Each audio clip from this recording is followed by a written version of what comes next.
Une grand-mère fait une demande inhabituelle à son petit-fils et, lorsqu'il la réalise, une révélation choquante sur le passé éclate. De l'autre côté de la ligne, la voix de sa grand-mère Madeleine semblait plus grave que d'habitude, chargée d'un poids qu'Adrien ne reconnaissait pas. Âgée de 82 ans, Madeleine avait toujours été une femme forte, une de ces matriarches qui guidaient la famille avec sagesse et une main ferme. Cependant, ce jour-là, sa voix semblait hésitante, presque mélancolique. « Adrien, mon cher, » dit-elle d'un ton qui le mit en alerte.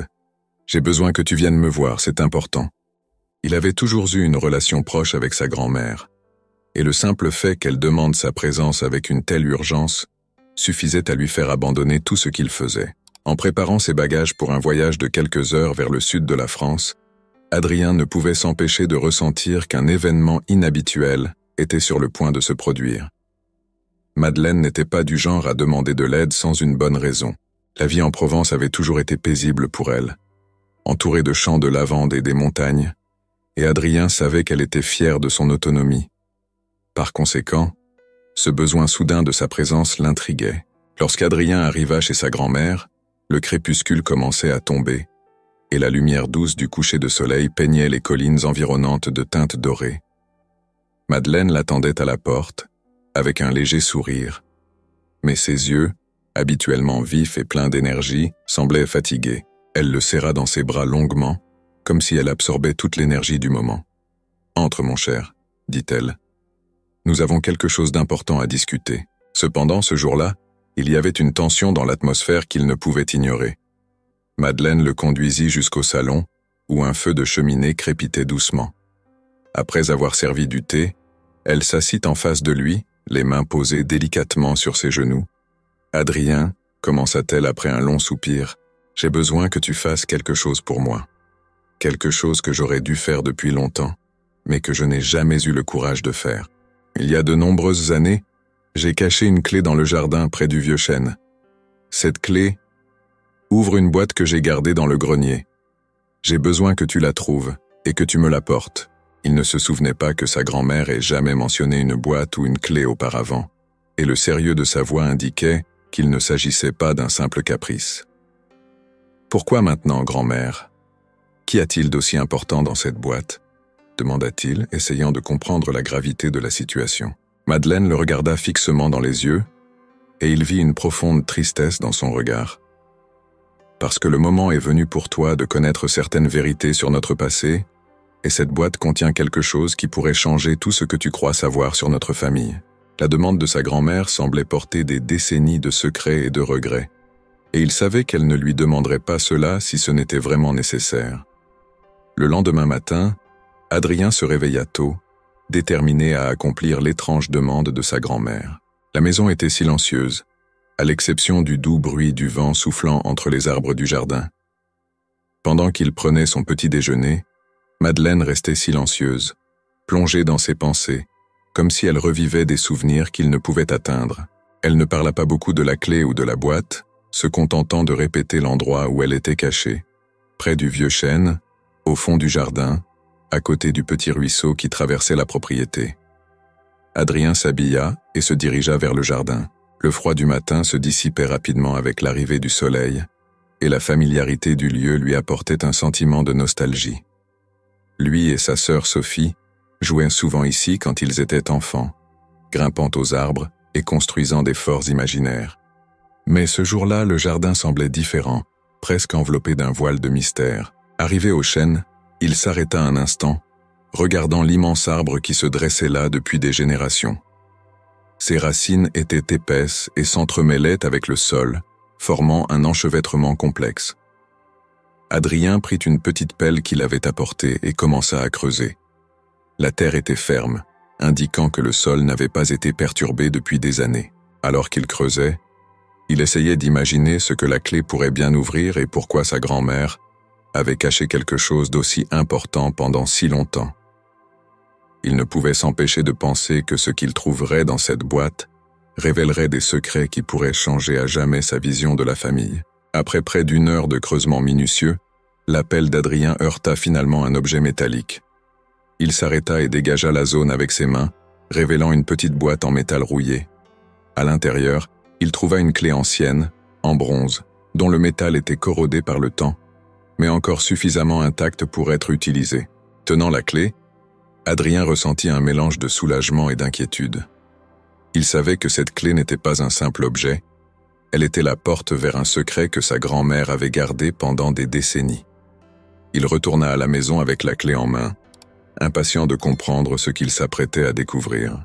Madeleine l'attendait dans le salon. Lorsqu'elle vit la clé, ses yeux se remplirent d'une émotion qu'Adrien ne pouvait déchiffrer, un mélange de tristesse, de soulagement et peut-être même d'un peu de peur. « Tu l'as trouvé », dit-elle doucement, presque comme si elle n'y croyait pas. « Maintenant, il y a autre chose que tu dois voir. » Cependant, quelque chose au fond du grenier se démarquait. Une petite boîte en bois, soigneusement rangée dans une grande malle, comme s'il s'agissait de l'objet le plus important de l'endroit. Madeleine s'approcha lentement, comme si chaque pas la rapprochait d'un passé qu'elle ne voulait pas revisiter. « C'est cette boîte », dit-elle en désignant l'objet. Le bois sombre était usé par le temps, mais conservait encore sa forme originale. De petits détails étaient sculptés, peut-être faits par un artisan il y a longtemps. Adrien, tenant toujours la clé, s'agenouilla devant la boîte. Il regarda sa grand-mère, attendant un signe pour continuer, mais Madeleine resta silencieuse, les yeux fixés sur la boîte. Adrien inséra la clé dans la serrure et la tourna avec précaution. Il y eut un léger déclic, suivi d'un grincement alors que le couvercle s'ouvrait, le seau de cire était encore intact, suggérant que la lettre n'avait jamais été ouverte. Adrien regarda sa grand-mère, attendant une explication. « Lis la lettre », dit Madeleine, sa voix tremblante. Adrien prit la lettre avec précaution, déchirant le seau de cire avec des doigts nerveux. Alors qu'il dépliait le papier jauni, il remarqua que les mains de sa grand-mère tremblaient légèrement, comme si le moment qu'elle redoutait depuis si longtemps était enfin arrivé. « Cette lettre, » commença Madeleine, la voix serrée par l'émotion, « a été écrite par mes parents, bien avant que je ne sois envoyé vivre à la campagne. Elle explique tout ce qui m'est arrivé et qui je suis vraiment. » Il savait que ce qui était dans cette lettre révélerait une vérité qui changerait à jamais le cours de leur vie. Adrien tenait la lettre avec un mélange d'anxiété et d'appréhension. Les mains de sa grand-mère tremblaient visiblement, tandis qu'elle l'encourageait à l'ouvrir et à en lire le contenu. Il regarda Madeleine, réalisant que ce moment était bien plus qu'un simple retour vers le passé. C'était la clé pour comprendre l'histoire de sa grand-mère, une histoire qu'elle avait gardée secrète pendant des décennies et qu'il était maintenant sur le point de dévoiler. Adrien commença à lire la lettre à haute voix, d'abord avec prudence, mais à mesure que les mots défilaient sur le papier ancien, il comprit que la charge émotionnelle du contenu augmentait avec chaque phrase. La lettre, écrite par quelqu'un nommé Philippe Lacroix, commençait de manière assez formelle, presque froide. « Ta vie a été marquée par des secrets, et le moment est venu de faire face à la vérité. » Philippe expliquait que la famille Lacroix, l'une des plus anciennes et prestigieuses de la noblesse française, était plongée dans une série de querelles internes, et que Madeleine, encore très jeune, avait été envoyée vivre avec une famille adoptive à la campagne, après une rupture dramatique entre ses parents. L'objectif était de la protéger des rivalités familiales et du poids des obligations qui accompagnaient le titre et l'immense fortune des Lacroix. Le nom Lacroix était révéré, mais derrière les murs de la grande propriété parisienne, où Madeleine était née, l'atmosphère était de tension constante. Philippe, le père de Madeleine, avait décidé qu'elle ne devait pas participer aux luttes internes concernant les héritages, le pouvoir et les alliances matrimoniales imposées. Lorsqu'elle atteignit l'adolescence, les parents de Madeleine lui arrangèrent un mariage avec un jeune aristocrate fortuné. Cependant, Madeleine, toujours déterminée et indépendante, refusa ce mariage, se révoltant contre l'idée d'être traitée comme une marchandise précieuse à négocier. Cette décision précipita son éloignement de la famille. Philippe écrivit dans la lettre que, suite à une confrontation amère entre lui et la mère de Madeleine, la famille avait convenu que la meilleure façon de la protéger serait de l'éloigner totalement du monde dans lequel elle était née. Elle fut envoyée vivre chez une famille lointaine à la campagne, sans aucune explication, sans promesse de retour. Le silence qui suivit cet éloignement fut douloureux, et Madeleine fut forcée d'oublier qui elle était réellement. Cette révélation bouleversait Adrien. Il avait toujours connu sa grand-mère comme une femme humble et tranquille, sans jamais imaginer qu'elle pouvait avoir un lien avec une famille aussi riche et influente. Et plus encore, elle avait été expulsée de ce monde en raison d'une décision courageuse, mais qui avait eu des conséquences dures et irréversibles. Adrien, absorbant maintenant tout cela, sentait que cette découverte allait changer sa relation avec le passé familial. Il leva les yeux de la lettre et rencontra ceux de Madeleine, qui l'observait toujours en silence. « Tu es une Lacroix ?» dit Adrien, tentant de comprendre. « Mais pourquoi tu ne m'as jamais rien dit ? J'ai pensé qu'il valait mieux que toi et Sophie ne portiez pas ce fardeau. » Et sa grand-mère, qu'il avait toujours connue comme une femme simple, élevée dans un environnement modeste, était en réalité l'héritière d'une fortune colossale et d'un nom puissant. Et tout cela lui avait été caché toute sa vie. Madeleine, encore assise en face d'Adrien, semblait plongée dans ses pensées. C'était comme si la lecture de la lettre avait réveillé un flot de souvenirs, certains bons, d'autres douloureux. Elle finit par rompre le silence, sa voix basse, presque un murmure. « Quand j'étais jeune, je ne comprenais pas pourquoi mes parents m'avaient éloigné. Ce n'est qu'après des années que j'ai commencé à réaliser ce qu'ils essayèrent de faire, me protéger de l'avidité et des luttes de pouvoir au sein de notre famille. Le nom Lacroix peut sembler glorieux, mais derrière tout ce prestige, il y avait des trahisons, des alliances forcées, et j'ai été la victime de l'un de ces accords. » Elle expliqua qu'enfant, elle ne comprenait pas vraiment ce que signifiait être une Lacroix. Son enfance était marquée par des fêtes somptueuses, des rencontres avec des figures influentes et des voyages à l'étranger. Tout cela était la norme pour elle, jusqu'à ce qu'à l'âge de 16 ans, ses parents lui annoncent le mariage arrangé qu'elle devait accepter. Madeleine, avec son esprit libre, se rebella immédiatement. « Je savais que je ne voulais pas de cette vie, » dit Madeleine d'une voix ferme. « J'aimais mes parents, mais je ne pouvais pas accepter d'être traitée comme un pion dans un jeu auquel je ne voulais pas jouer. » Madeleine fut envoyée vivre avec une famille à la campagne, où elle vécut comme une jeune fille ordinaire, loin des attentes et de la pression d'être une Lacroix. Ses parents, pensant faire ce qui était le mieux pour la protéger, coupèrent presque tous les liens avec elle. Le temps passa, et Madeleine construisit une vie simple, épousant le grand-père d'Adrien et élevant ses enfants loin de tout vestige de son passé noble. Cependant, la lettre qu'Adrien tenait maintenant représentait un lien qui n'avait jamais été complètement coupé.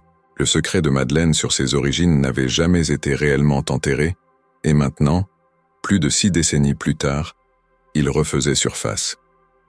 Adrien sentait que, bien que la découverte soit choquante, il y avait encore plus derrière tout cela.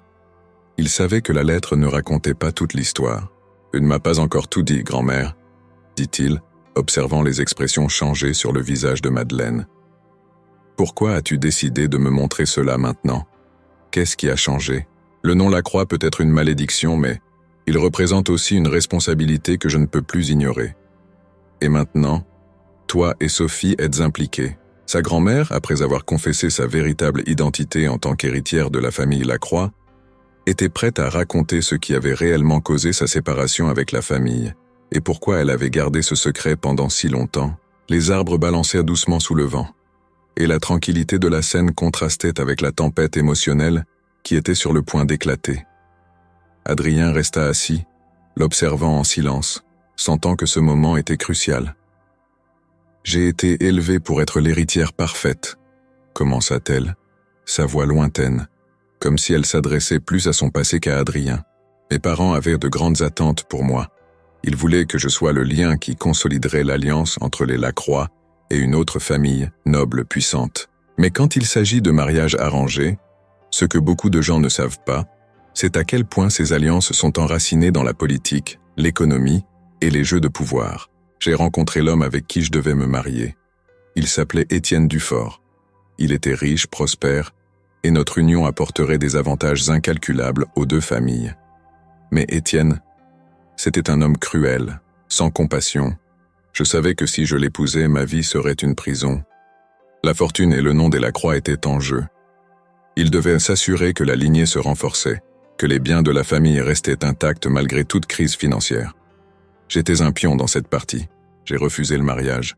J'ai dit à mes parents que je préférais vivre une vie simple loin de tout ce luxe, plutôt que de me marier avec un homme qui me traiterait comme une propriété. C'est là que tout s'est effondré. Mon père, Philippe, était furieux. Il m'a donné un ultimatum. Soit j'acceptais le mariage, soit je serais envoyé loin, sans droit de retour. Il pensait qu'avec le temps, je regretterais et je supplierais de revenir. Mais je n'ai jamais regretté. J'ai appris qu'il est mort quelques années plus tard et ma mère, dévastée, s'est retirée dans un couvent. Il n'y a jamais eu de réconciliation. Cependant, malgré la rupture, le nom Lacroix la suivait encore, comme une ombre dont elle ne pouvait se débarrasser. Madeleine se tourna vers lui, ses yeux remplis d'une nouvelle détermination. « Et maintenant, Adrien, c'est à toi de choisir. J'ai passé ma vie à fuir ce nom, mais toi et Sophie avez encore la chance de décider ce que vous allez faire de lui. Voici la suite complète.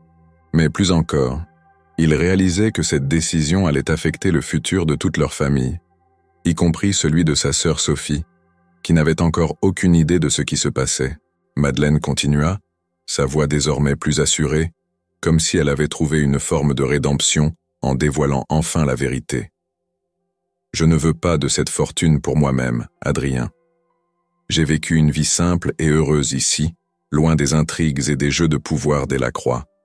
Mais je ne veux pas que toi et Sophie passiez à côté de ce qui pourrait changer vos vies pour le mieux. Vous pourriez avoir la sécurité que je n'ai jamais pu vous offrir. Ce n'était pas une simple question de dollars et de sang. C'était une responsabilité envers un passé qu'il n'avait jamais connu, une opportunité de reprendre un contrôle que sa famille avait perdu depuis longtemps.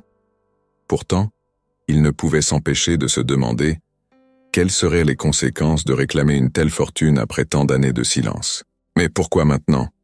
Pourquoi attendre toutes ces années pour me dire cela? Demanda-t-il, perplexe. Madeleine prit un moment avant de répondre, les yeux tournés vers la fenêtre, contemplant le jardin où elle avait passé tant de moments paisibles. Parce que je sais que le temps est compté, mon cher. Je ne suis plus jeune, et je ne veux pas laisser ce fardeau à Sophie ou à toi sans que vous sachiez la vérité. Si je ne vous disais rien, cette fortune pourrait tomber entre de mauvaises mains, et tout ce que j'ai sacrifié serait en vain. Il savait que sa grand-mère était sincère et que la situation dépassait de loin ses propres doutes ou incertitudes. Le nom des Lacroix, longtemps synonyme de pouvoir et de prestige, était maintenant une réalité à laquelle il ne pouvait plus échapper. Quelques jours après cette conversation, Adrien prit la décision d'aller à Paris pour en savoir plus sur la fortune des Lacroix. Le nom que Madeleine avait mentionné, celui de M. Dufresne, l'avocat de la famille, résonnait encore dans sa tête. C'était un homme qu'il n'avait jamais rencontré, mais qui semblait détenir les clés pour comprendre tout ce qui concernait la fortune et les droits de Madeleine.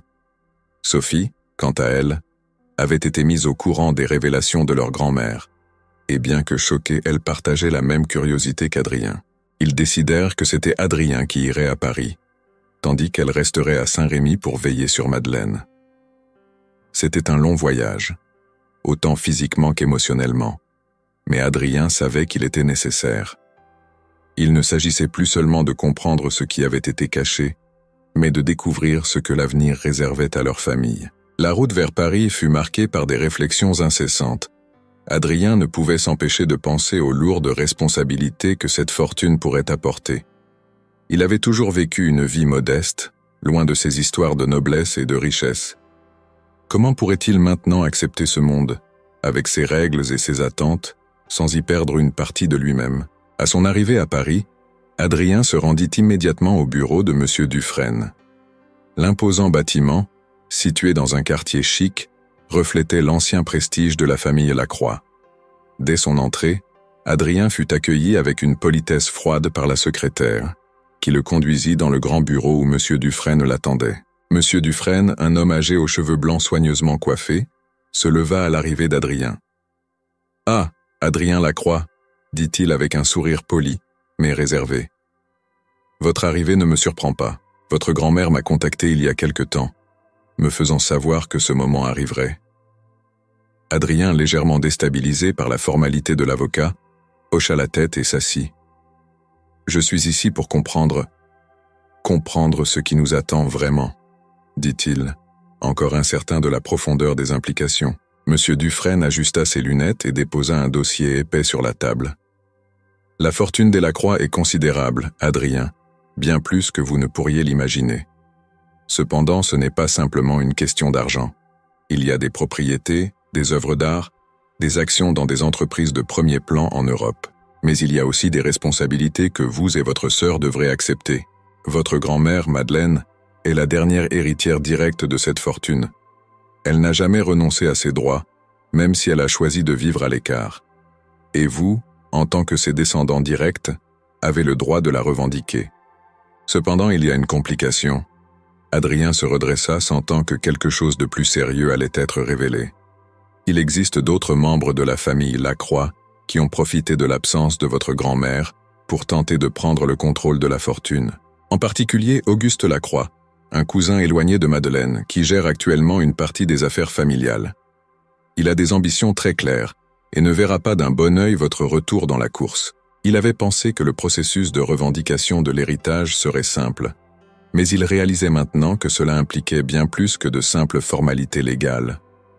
Il y avait des ennemis cachés, des membres de la famille qui ne se réjouiraient certainement pas de voir Madeleine et ses descendants réclamer ce qui leur revenait de droit.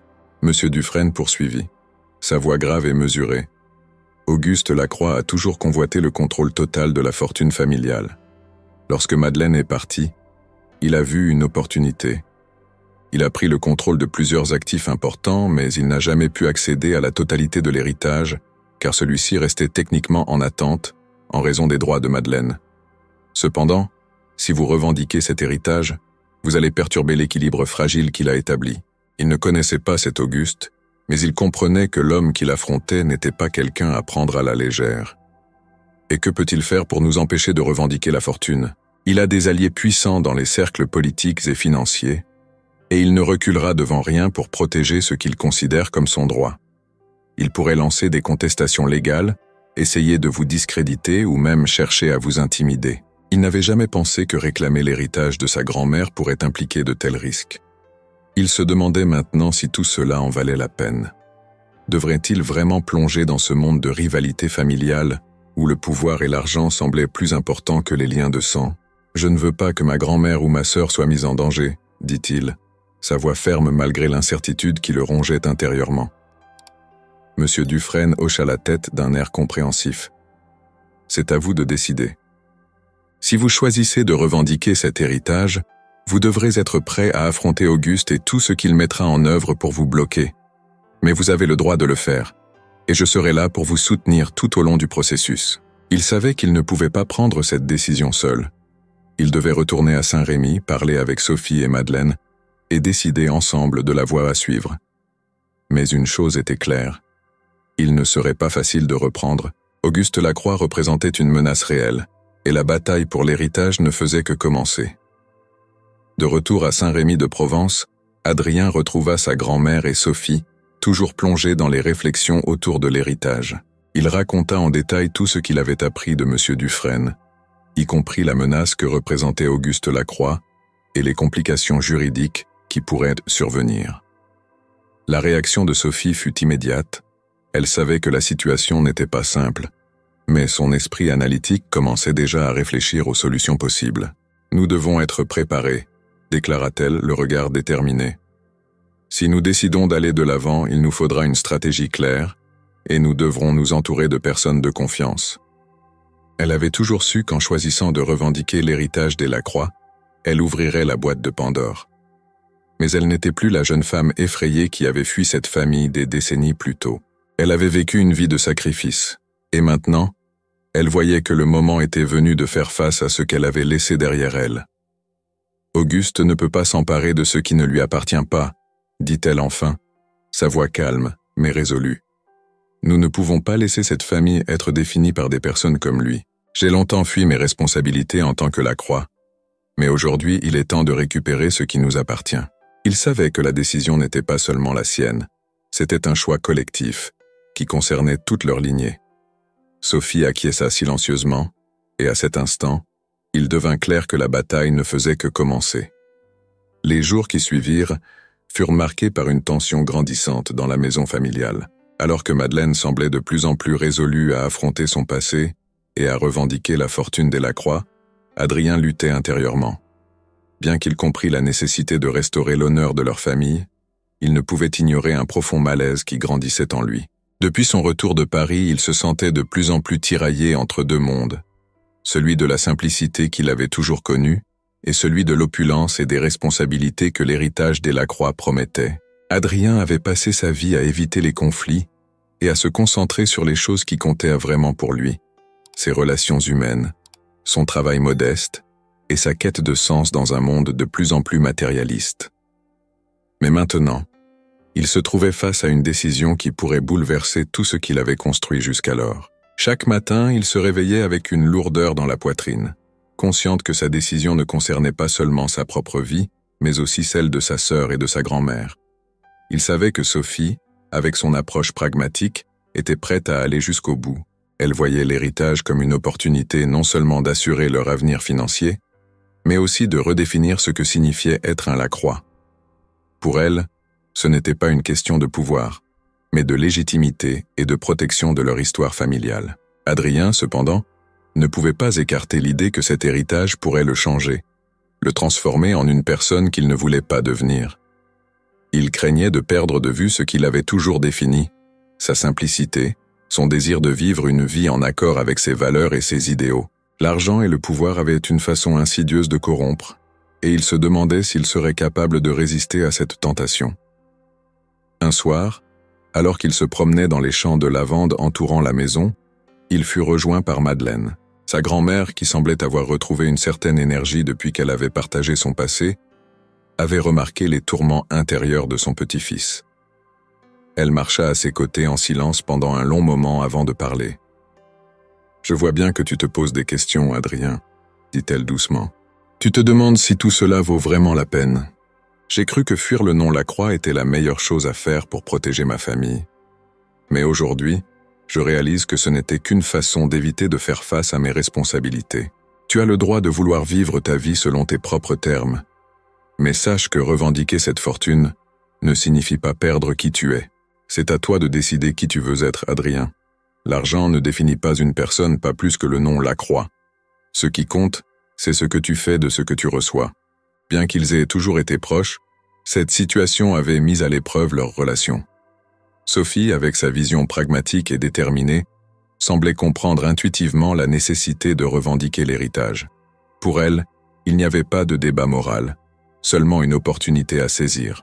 Mais Adrien savait qu'il devait partager avec elle ses inquiétudes, même s'il craignait qu'elle ne les prenne pas au sérieux. Une matinée, alors qu'ils étaient tous deux assis sur la terrasse ensoleillée de la maison, Adrien se tourna vers sa sœur. « Sophie, il faut que je te parle de quelque chose qui me tracasse.